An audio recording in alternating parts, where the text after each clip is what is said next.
Hey, how you doing? Brian Kane with the Mental Performance Mastery Podcast. And today I'm thrilled to have repeat guest, because he's that good, Zach Sorensen. Zach is a former Major League Baseball utility player and infielder. He was a three-time All-American at Wichita State. He played for Team USA. The guy's got a statue of him outside of the Wichita State baseball facility. Interesting story there we might get to. But Zach is he's an MPM Certified coach, gone through our program. And Zach is the head of mental performance with the Atlanta Braves. So, Zach, welcome back to the show, man. Super exciting this year with the Braves making a run as deep as they did into the playoffs, and super excited for you now to be working in that capacity. What's it like being a mental performance coach for you in the major leagues now, coming back full circle as a former player and now coach? You know, it's so exciting to get back into that capacity, back on, out there with the fellas. I love baseball. We love sport. We love everything about it. And what's even more fun is I found something that I'm truly passionate about. Thank you, Brian, for helping me find my path. And it's just great to get back out there and try to make a difference, in some of the careers of these awesome players. Zach, if you can kind of give our listeners like your story into how did you get into mental performance, and maybe talk about the story with Roberto Alomar and Manny Ramirez, because it's beautiful. Yeah. For me, I was trying to figure out how I want to get back into the game. I'd been out a few years. I love to teach. I love to coach. I love the game. And I had a great conversation with Mark Shapiro, who's the president of the Toronto Blue Jays. And he says, listen to yourself talk. And when you hear yourself talk, you'll figure out where your passion is. And I'm like, man, I love talking hitting. I love talking defense. Let's go talk base stealing, because I get super geeked out. But all of a sudden I started talking about mental performance, and it was at a different level, man. And so for me, it was like, that's it. And I tried to figure out why. I'm always trying to figure out why. So why is that for me? Because as a player, I felt like maybe I got to the big leagues, not because of my talent, but I had a little mental edge. But also the reason why I wasn't able to play longer is because I needed more. So boom, there it is for me. I wanted to figure out how I can help these athletes get out of their own way and make sure that the reason why they don't make it to the big leagues or play there for 20 years isn't because their mind gets in their way. So let's go back. You get done playing Major League Baseball. What year is it? I stopped playing ball in 2007. Okay, so 2007. And did you go right into what's the track, I guess, is the question that when I asked to some of our listeners, like, hey, what questions do you have? You want me to feed to Zach Sorensen? They said, have him tell us his track into how he got to be the head of mental performance for the Atlanta Braves. I know you've gone through our certification. You've worked with the Texas Rangers, and could you kind of give the people the path into how you went about with the academics and the training to get you to be prepared to handle this position and work in this job? Sure. Yeah. So as soon as I got done playing ball, I came home and I got what we call a real job. Right. And so, and it's been great. I have a great career, on our line, I would call it a great career, and it's been great for me, but my passion wasn't quite there. And so as I took a step back and said, what do I want to do? For me, it was, I want to make a difference. Okay. In what capacity? And so like I mentioned before, that's where I found mental performance. After I started Googling some guy named Brian Kane, I was like, yeah, that's what I want right there. So for me, it was, hey, I went back and I figured, hey, a lot of these organizations or teams require a master's degree. And so I jumped online, I found a master's program, and I completed my degree. But as I was going through that, I wasn't completely satisfied with the information I was getting. Now I was getting it. I was getting the research. I was taking the classes. I was killing it. But I'm like, but I need the next level. And so honestly, Kaner, that's where I bumped into whether it be your website or whatever. And I started buying your products and learning it. And I'm like, wait a minute, this is different. Okay. This is different. This is impactful.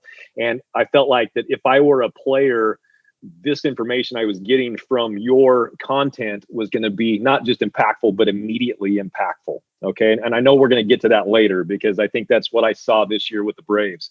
So I completed my master's degree. At the same time, I was knocking on your door, even more than knocking on your door. I was driving you crazy trying to enter into your world.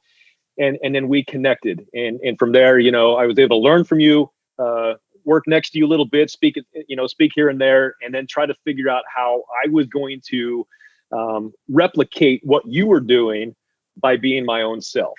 So, and it was interesting. I remember a month before I completed my master's degree, I'm walking out of, I work at the hospital. I'm walking out of the hospital. It's game 2 of the World Series. I think, the Cubs are playing whomever they're playing. Chris Bryant just hits a bomb in the second inning. and I'm running to my car to hurry home so I could catch the third inning. My phone rings, and it was the general manager for the Angels. And, he says, first question is, hey, I hear you're getting a master's in sports psychology. Is there any way we can fly you out here? We can start talking about this. And of course, I was super excited. So before I completed my master's, the word started getting out there that here we have someone who played the game, that's also got the studies, and we're curious to see how he's going to approach this. Why? Okay. I think that's a big question. Why? This is going to be the next biggest thing in sports, and I think it's becoming that now, because, whenever I go talk to people, what percentage of this game is mental? Whatever game you're talking about, that number is never less than 60. Very few times it's less than 70 or 80. Okay. And then I always ask people, well, how often are you training it? And the answer is usually 0. Okay. So we recognize it's an important thing, but how do we do it? All right. And so that's where I got fulfilled by learning about, by learning about Kane. And then as we continue to develop with Brian Kane, peak performance into certifications and this and that, it's just like, wow, here is the information that can take me as a mental performance coach from where I am to where I want to be, but also how I can impact other players. So like I said, my phone rang a couple different times. I took a job with the Texas Rangers 2 years ago, so in 2018, and I worked with the minor league players. Absolutely loved it, enjoyed it, and learned a lot. As you go through the process and programs, you learn not just about what's happening, but about who you want to become, right? And so I gained all the information from that experience, learned, and I said to myself, if I go do this again, here's who I want to be. And then, as you know, Kane, the Atlanta Braves called me prior to spring training and gave me the opportunity to come out there and kind of take over their program a little bit, start their program, build it. And that led to this season. Zach, it was exciting to watch the Braves this year, and one of their pitchers, Kyle Wright, and got off to a slow start and then was a bona fide dude at the end of the year. One of the best pitchers, I think, in baseball. And in a post-game press conference, he talked about, his turnaround, like it wasn't a spin rate thing. It wasn't a mechanical thing. He said, I've been working with our mental performance coach, Zach Sorensen, and got back to some of the basics and things I was doing. What's been more important, doing that, just your pitch selection, gaining confidence, mixture of everything? But what do you attribute the success these past 2 starts to? Yeah, I mean, definitely a mixture of everything. Like I said, the moving on the mound's helped, but I think for me, it's just kind of been more mentally than anything. Getting back to good routines. I've been working with our mental performance coach, Zach Sorensen, a lot. Just kind of get back into good routines and good things that I guess I used to do, just kind of got away from. So for me, that's just kind of allowing the confidence to come from my preparation and then just go out there and compete. So I wanted to ask you, and I don't want you to talk specifically about Kyle, because that's an individual relationship that you have with him, and I don't want to go there. I just thought it was really, really cool that here he is giving you credit for helping him. What are some of those strategies that you use, with guys like Kyle or with the players in the Braves organization or with the people who you're working with one-on-one? Because I know you do outside coaching with college baseball players at SEC schools and things like that. But what are some of those strategies that you use with those players that you feel like has had a lot of success in terms of helping them to play better and play at their best? Yeah, it was an absolute riot. And I think the first thing that I want to make sure that I mention is that our job is to provide players with drills, skills that they can do and they can acquire. It's not just our program, okay? It becomes their program. And so this isn't about us. And I think that's what you love about it, Kane, and that's what I love about it. When people call me and say, what'd you do with Kyle? And my answer is, Kyle did the work. Totally. Yeah. I was able to provide him with some things and kind of guide him, but this is Kyle's program, not mine. Okay. And I think it's important to really bring that up real quick, because if you can get that, I think that you just went to a whole new level in this job. So, when they called me about Kyle and mentioned it to him, here we have a player. He's a first-round pick a few years ago. He's a superstar. He may have the best stuff on our staff. He's just getting himself into a bind, especially innings 3 and 4. Okay. And so I asked what they've done to help him, what they've done to work with him. And then we went from there. So at that point, Kane, and you taught me this, but it all becomes, what level of buy-in do I get from the individual? All right. And from there, I can determine how hard I push him, how much I give to him, and how fast we can go. Okay. So here you have a player who, I think what's interesting is when you get into this role, And from previous experience, it is about relationships. But at that level, these individuals want to do something, and they want to do something now to make a difference in their game. Having said that, they'll do whatever it takes. Okay. So work ethic isn't an issue for a major league individual, a major league player. They will put in the work. Our job, I feel like, and I know you agree with me, is to put them to work. Okay. So we're not just going to talk about what they, we're not going to say, hey, you're a good player, just go get them. All right. It's not just about sitting down and talking about it. It's about giving them things for them to do. So right away, I started jumping into with Kyle, start talking about his routine. I'm like, listen, you go out there and you dominate in innings 1 and 2. I'm like, and then tell me what happens after that. Right. And so he starts talking about this and that. And I said, what is your routine in between innings? So we went right there. And he's like, well, what do you mean? Right. Okay. So he hasn't been taught what to do in between innings. Sure. And so we dive in and we start talking about how he can change his routine in between innings. He can turn the switch off, turn it back on. Okay. Hat off, hat on, whatever it might be. And then we go from there. So he made some quick adjustments with talking about his routine. Love that. And the piece he's talking about there, Zach, of the confidence coming from the preparation. Would you talk a little bit about that and kind of where you see confidence come from and where you teach players that confidence should come from? Yeah. And I think it's a great way to talk about what we dove into next, and we hit it really hard. So, you have an individual, what we're all chasing out there, what all athletes are chasing, whether they're 9-year-old kids or whether they're major league pitchers, is we're chasing results. Okay. And we all feel like that confidence comes from results. Okay. So Kane, does confidence come from results? Does confidence come from results? Results can fuel confidence, but it cannot be the only place that it comes from. Yeah, you're right on. The answer is we can definitely get confidence from results. But what if you don't get the results you want? Does that mean you're not going to be a confident player? Exactly. And so here we have a major league pitcher or hitter who is 0-4 or 0-5 or 0-10 in the big leagues. Okay, and we're only seeking confidence from wins. Okay, well then we start talking about control what you can't control. Can you control winning? Yes or no? Can you control getting a hit? Yes or no? Can you control this? Can you control that? And we hit this really, really, really hard. And we got very specific with control what you can't control. For example, okay, I'm like, hey, there's 2 big circles on a baseball field. You got the pitcher's mound, you got home plate. I'm like, where is your focus?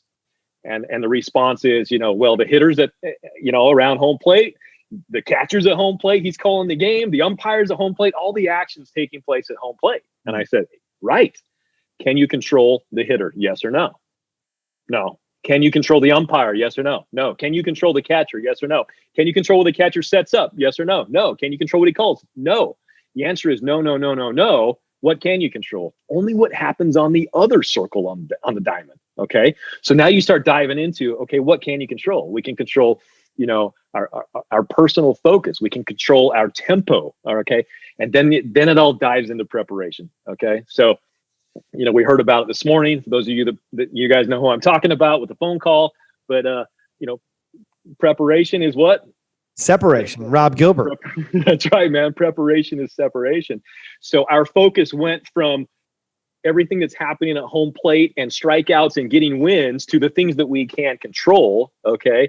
And then he just took off. And so the buy-in was there. We made it happen. And we broke it down from there. We broke it down into 3 phases. Okay. And is the prepare phase, the compete phase. And you heard him talk about the compete phase: prepare, compete, and progress. So the prepare phase for me is everything that you do before you get out there on the field. Okay. So that's the visualization. Okay. That's the mind movies, which you talk about a ton. I did 3 or 4 mind movies for him, which was super fun. The compete phase is, what are you going to do during the game if things aren't going the way you want them to go? How do you manage your emotions? How do you manage all this and that during the game? And I'm going to give them real things to do out there on the field. That's where the signal lights come into play. Okay. All this drops underneath the compete phase. And then after the game, it's all about the progress phase. Okay. And that's where we gather data, gather information. That's also where we learn how to flush. Okay. I gave him 1 hour after every single game to be as pissed off as he wants to be as excited as he wants to be, to dig himself as much as he wants to dig himself. All right. But make sure he goes through the evaluation, which of course, is the well, better, how that we've created for him. Okay. And then I made him, that's when you go shower. That's when you take your uniform off. And right before you get done with this full evaluation, you walk in and you flush the toilet. I made him flush the toilet before he walks out every single night, because it's time to, all right, move on. Okay. Love that. And it was just awesome for me to see him embrace that, to see him do it. I mean, we're talking a full page of notes after every start, in-depth evaluations of what was taking place. And there we go. So, but before I forget, Kane, because I think this is such an important thing, one of the last things that I talk about. So here's what I hit him with, and I'll just go through it. Process over outcome, honest self-evaluation, emotional control. Okay. Signal lights, right? Never ending eagerness to get better, which I see crazy amounts of that at the elite level. Okay. Those big leaguers are grabbing any information they can. Why? Because they want an advantage. And if we want to come back to that, that's the Roberto Alomar story. Okay. Overpowering adversity and embracing failure. It got to the point where he actually said to me one time, I was hoping that I got into red lights because I had a plan on how to get out. Okay. I love it. Right. That's what we're looking for, is you need to have something. And I'll say this over and over again. You need to have something to go to when you need something to go to. Okay. So after overpowering adversity and embracing failure, mastering mental imagery. Okay. And we did a lot of things with visualization, and then mastering your self-talk. After one of the games when he went out there and pitched, and it may have been his first major league victory, I have him grade himself on the things he can control. 1 to 10, no 7s, right? You can tell that story later. All right. And I said, how was your attitude? 10. How was your effort? 10. How was your energy? 9. Okay. How was your body language? 10. I finally got to, how was your self-talk? And he said, my self-talk was a 12. And I'm like, interesting. I said, why would you grade it a 12 when 10's like the best you can be? He goes, because I've never even thought about self-talk before. And during this start tonight, or last night, we did it the day after, he goes, I was talking to myself the whole game, and it was awesome. So, impactful, cool things that we're able to share with him that he turned into, the pillars that got him, a great second half of the season. Yeah. It became his process, right? And in that short little interview clip that we played, I mean, he talks about, he reminded, working with mental performance coach Zach Sorensen reminded me of some things. And I think that's the hardest part about like professional baseball and just human performance in general, is that there are so many factors that come into play, right? Skip Bertman, baseball coach at LSU, won 5 national championships in the 90s, used to say this. He'd say, excellent seekers, they realize that it's not about 10% better in one area, it's about 1% better in 10 areas.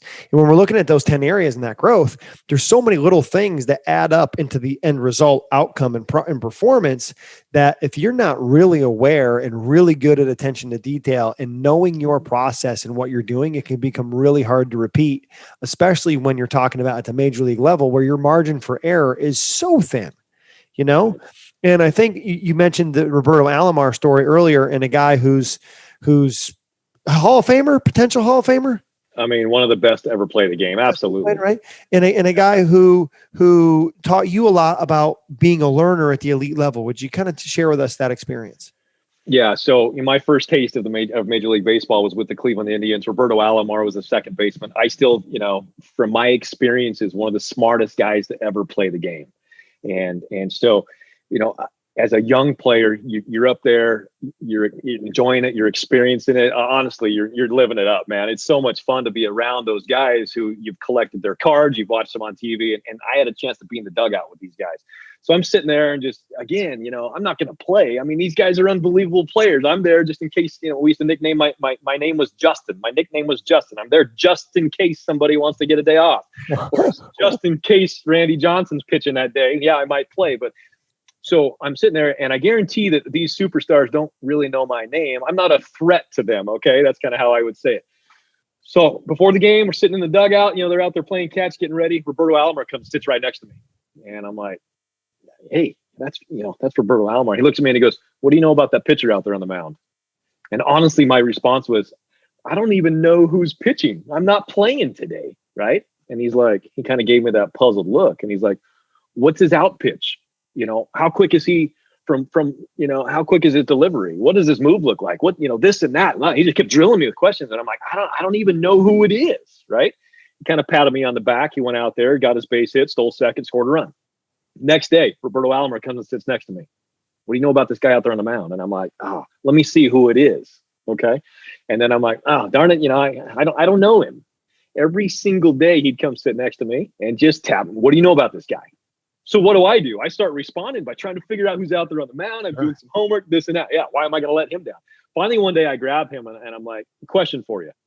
Why are you wasting your time asking me about that guy out there? You're like a 12-time All-Star, right?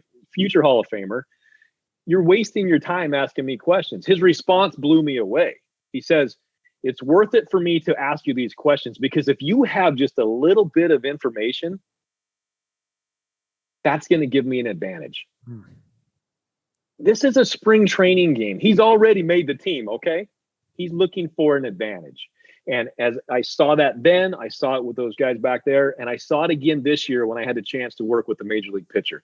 These guys are seeking an advantage. And so it's our job to give them things that they can use to gain an advantage. And when you do that, Kaner, when you can supply something like that to them, man, they'll do it. They're on it. They'll do it. When they see the value in you, or when they see the value that you can add to them, then I think they're interested in creating the relationship. But you have to have some value that you're going to offer. And in order to have value, you have to be able to give them something tangible to do, I think, to develop mental performance. And I think I want to go in a second about the difference between a master's in sports psychology and the certification program and what has benefited you more, or how they benefited you differently. But let's close the book here on Roberto Alomar, because as you said, one of the greatest ever play the game, 2011 Major League Baseball Hall of Fame inductee. He's got his jersey retired by the Toronto Blue Jays, 12-time All-Star, 2-time World Series champion, ALCS MVP, 10-time Gold Glove winner, 4-time Silver Slugger winner. I'm surprised I'm a little disappointed that I didn't do my homework ahead of time, Zach, and look all that up. But wow, here's one of the best ever grilling you like that about what you know. What do I know about that spring training pitcher? Okay. And again, reiterate, does it really matter if he gets 2 hits that day? He's not trying to make a team. He made the team, right? He's on the team, but he's looking for an advantage. And you constantly see that, especially with those players. They're special players. And talking about trying to find an edge. And I think when we look at mental performance, and, the people listening to this podcast are largely going to be baseball coaches, baseball players, softball coaches, because of your background and them wanting to learn. But also there's a lot of mental performance coaches, people who have played Major League Baseball like you or Chad Hermanson, who are going through our certification program, Brandon Geyer, and athletes in other sports that want to do work in mental performance. And I get the question a lot of, hey, I got a question today, as a matter of fact, do I need to go get a master's degree in sports psychology to do this work? And I wanted to pose that to you to say the difference between a master's in sports psychology, like you did, and the certification program, and do you need it to be successful in doing this work? Would you take that? Yeah, based on the way you asked the question, Kane, okay, I'll answer it. So oftentimes many organizations or many jobs out there will initially require a master's. And so I went and got my master's because I knew that's kind of where I wanted to go with it.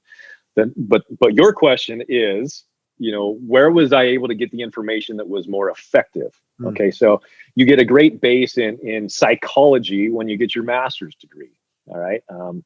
But from my experience as a player, here's what it was like to me, because, I had mental performance coaches along the way. And here's what it came down to me. As a player, you feel stress, you feel pressures, and again, you want an advantage. But before you get to the point where you're just trying to seek advantage, you realize that you got to put up the numbers, which we talk about, or you might not be a ball player anymore. Okay, so the question is do you have times? So different but same question to you, different but same answer to your question is oftentimes I have individuals in the same industry as me, and the biggest thing they talk about is it's about relationships. Okay. I don't disagree with that statement, but because the relationship has to be there for them to trust you, but they're also running out of time.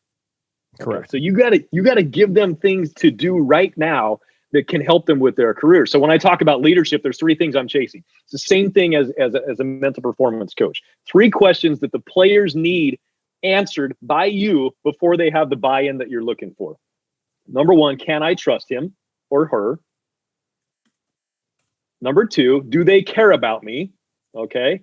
And number 3, will they help me to become better? Okay.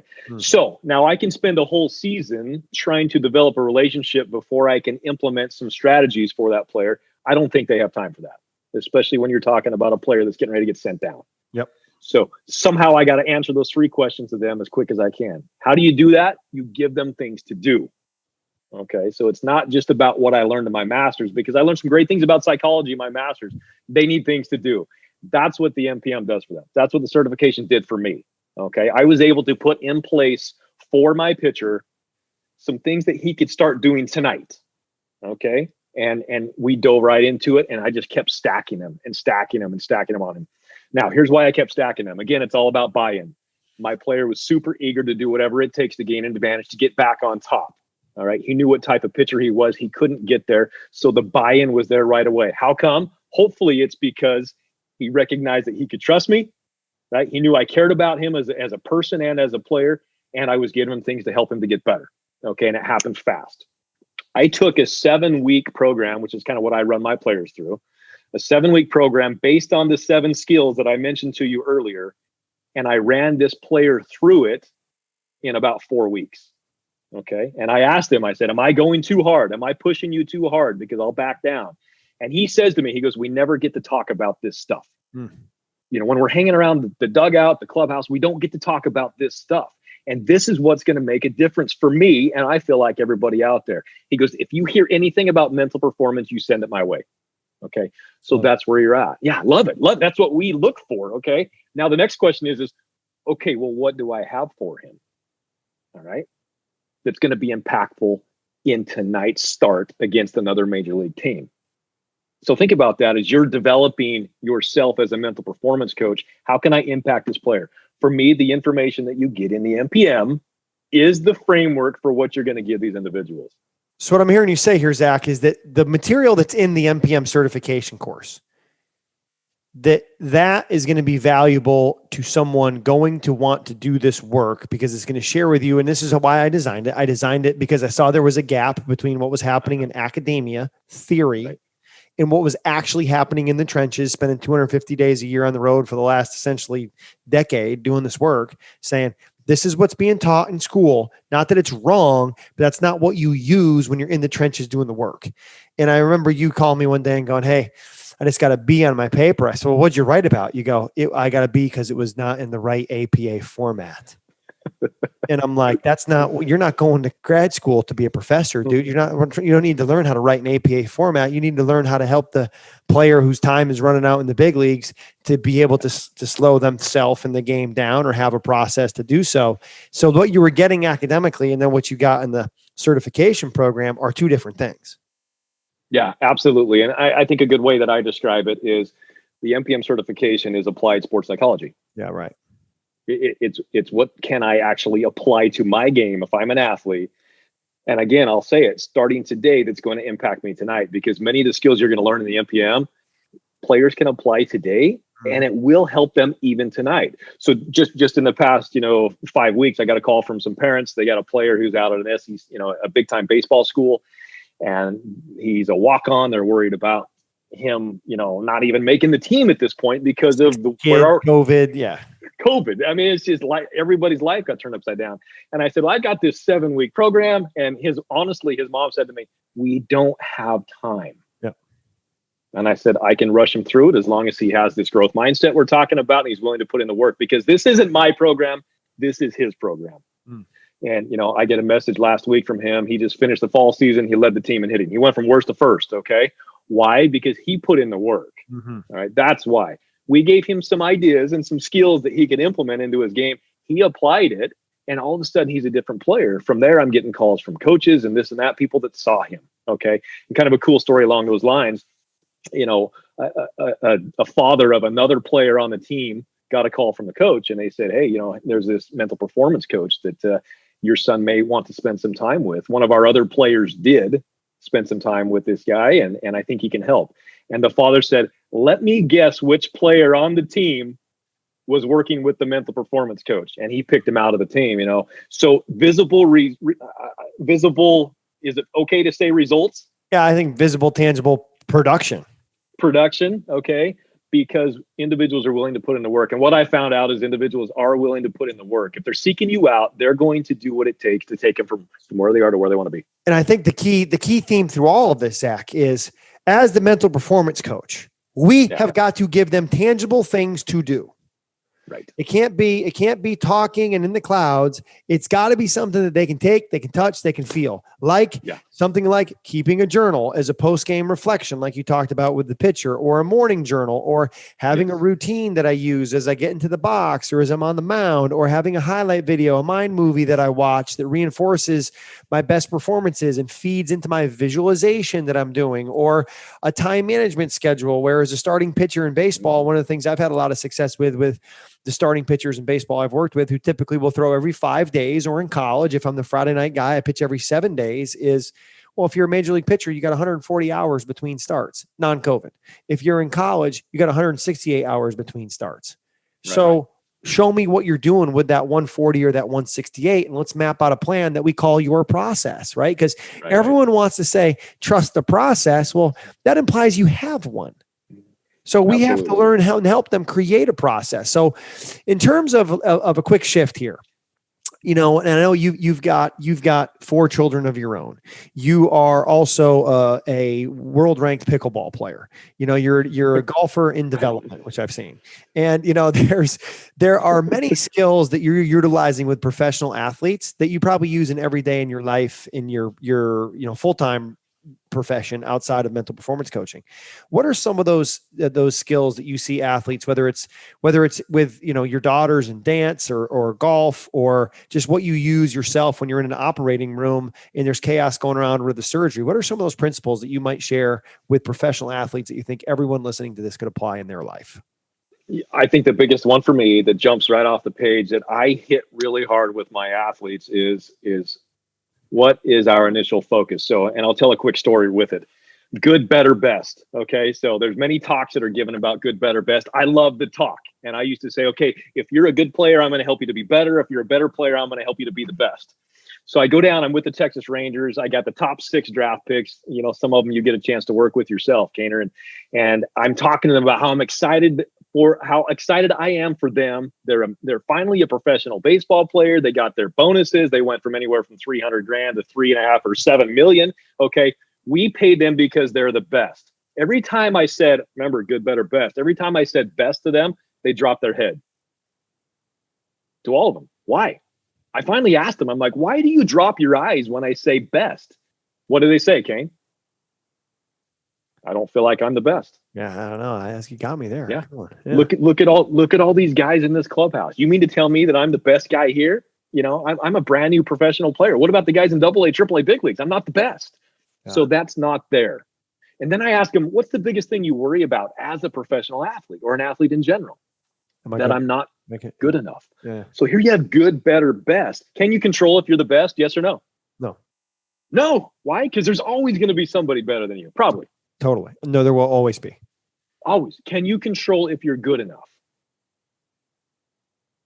Tough question. I think maybe what you're getting at here, Zach, is so many times we talk about, hey, you got to be the best. I want you to be the best in the world. Yeah. And it's like, that's so motivational speaker, right? It's so in the clouds instead of saying, hey, what do we got to do to get better? Because even Roberto Alomar, who's a Hall of Famer, wants to get better. Or Zach Sorensen, who's the 25th or 6th man on the 25-man roster, he's got to go get better too, right? Totally. And that's exactly where I'm going with this. So can you control if you're the best? No. Can you control if you're good enough? Depends on who's asking the question. Sure. So you can't control it. When you spend time focusing on things you can't control, you become out of control. And that's where most of our athletes are. They're out of control because we're asking the wrong question. But then I go back to these guys and I say, can you get better every single day? And every single one of them, you just did it too, Kaner. You just nodded your head with authority. Yes, I can. So now I have to give them something to do, right? And that was coming back to your question. So that's where the 14-24 jumps in. What is that? It's 1% of your day. Can you commit 14 minutes and 24 seconds to, let me say that again. Are you willing to invest 14 minutes and 24 seconds into doing something that you know is going to make yourself better? Yes or no? They all say yes. So, okay, if I struggle with pull-ups and I want to be good at pull-ups. I ask him, if you committed 14 minutes and 24 seconds every single day to doing pull-ups in 6 months, will you be better? No question. Guaranteed? No question. No question. So why can't we implement that and apply that to any part of our life? Can you have more than one 14-24? Absolutely. But what is your 14-24? So now I go back to my well, better, how. Okay. And I have it. I actually have it right here. This is my Atlanta Braves, bam, you open it up. You got a well, better, how in there. Okay. I don't know if you see it or not. Oh yeah. Nice. Okay. Love that. You got your well, better, how, and then you have your grading yourself on the things you can control. All right. Attitude, effort, body language, energy, competitiveness, all of the above. And then we start talking, and right next to how am I going to do it, I have written to it, what is your 14-24? Okay, so real quick, I'll run through a well, better, how. What did you do well last night in the game? I got 3 hits. Oftentimes we throw out production results. That's fine. Yep. That's great. What do you want to do better? Well, my last at bat, I got a base hit off the left-handed pitcher, and then he picked me off. I can't be doing that anymore, right? So I want to be better as a base runner. Okay, cool. How are you going to become better as a base runner? What is your 14-24? Well, tomorrow, okay, for 8 minutes, I'm going to grab another left-handed pitcher and he's going to show me his move. All right. For 5 minutes, I'm going to watch video and then, whatever else you're going to add to get to your 14-24. I can promise you, based on a failure that you had the day before, you're going to gain progress. Okay. If you implement the 14-24. So, again, one other quick story. I had a gentleman that I put through my program, okay, my 7-week training program. He's a 62-year-old competitive CrossFit athlete. Savage. Yeah, absolutely. He gets knocked out every year. He's like, just that guy that just didn't quite make it. And the reason why is because he does pull-ups, but he can't do the butterfly pull-up. Sure, okay. Sure. And individuals that are doing a butterfly pull-up are quicker. So I get done with the program with him and then I don't see him for a month. I come back to the gym. He's like, I've been looking for you. He's like, I got done with your program and I wanted to see if the skills and the drills that you taught me really work. And so I implemented a 14-24 when it comes to butterfly pull-ups. So I got on YouTube, I pulled up the butterfly pull-up progression. I watched it every day and I worked on it every single day. I was going to do it for 30 days. He says, it did not work for 26 days. And on day 27, he crushed his butterfly pull-up, and now that's the only way he does it. Okay. Can you guarantee results with the 14-24?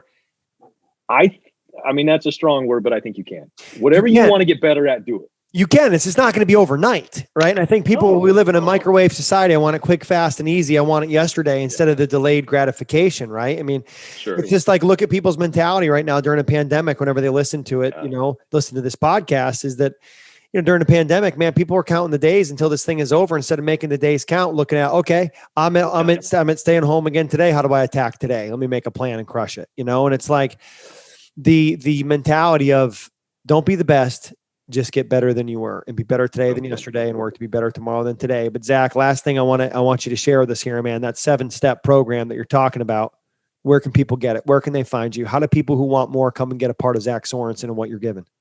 Yeah. So, I'm on social media. I'm at Z Sorensen 4, Spell that for us, please. Spell that for us just so I make sure I get it right. Absolutely. Z and then Sorensen is Sorensen 4. Okay. If you're on Facebook, I'm Zach Sorensen on Facebook. My website is zsorensen.com, under construction right now, but it'll be up within a week. And from there, that's where you can connect with me and we can make this happen. So, I love it. And the book, The Hard 90, where are we at with The Hard 90, man? Can people get some of that? Yeah. Hard 90 on Amazon, right? The Hard 90, how to prepare, compete, and progress in the mental game. Okay. There you go right there. Let's go. How to prepare, compete, and progress in the mental game. So the title real quick. Why the title? What percentage of baseball is mental? The answer I get over and over and over again is 90%. Okay. What percentage of your day are you training the mental game? 0. Okay. It's the hard 90. It's the hard 90. All right. Can you do it? Well, if you go jump on the MPM, you become a certified athlete or a coach. Okay. You will have what it takes to do the hard 90. The excuse can't be any longer. I just don't know how to do it, because this is where you go to figure out how to become, whether you call it mentally tough or mentally prepared, okay, or whatever you want to call it, to make to get you again from where you are to where you want to be. This will give you the things that you need to go to, or to give you things to go to when you need something to go to. It will. Look at that, man. I see what you did there. I see what you did with the hard 90. Baseball's 90% mental, but I work on it less than 10% of the time. We'll pick up the hard 90 and you'll learn how to master the hard 90, which is the mental game. But as they say, let's get a good hard 90 going down the first baseline out of the box. I see what you did there, Zach. Very creative. Zach Sorensen, 2-time Brian Cain Mental Performance Mastery podcast guest. We're going to bring you back to talk about the hard 90. I want to dive more into that book, and we're going to do that. But right now, I want to be respectful of your time. I want to cut you loose. First, I want to thank you for coming on. And, man, fire me up with that juice. So appreciate you being here with us today, my friend. Thank you. Awesome. And thank you for all you do for all of us coaches and athletes, because you're changing the way we look at things, changing perspective. And with that change of perspective, it allows us to become who we want to be. Appreciate that. A change of perspective leads to a change of life. And if you're looking to change and looking to grow and know that you don't have to be sick to get better, head over to zsorensen.com, head over to briancain.com. We got some tools for you to close the gap from where you are to where you want to be. Thanks for being with us, Zach. Don't count your days. Make your days count. Thanks for listening to the Brian Cain Mental Performance Podcast on the Ironclad Content Network. If you liked the show, be sure to leave us a rating and a review, and don't forget to follow me on Instagram and Twitter at Brian Cain Peak. I'll see you next time.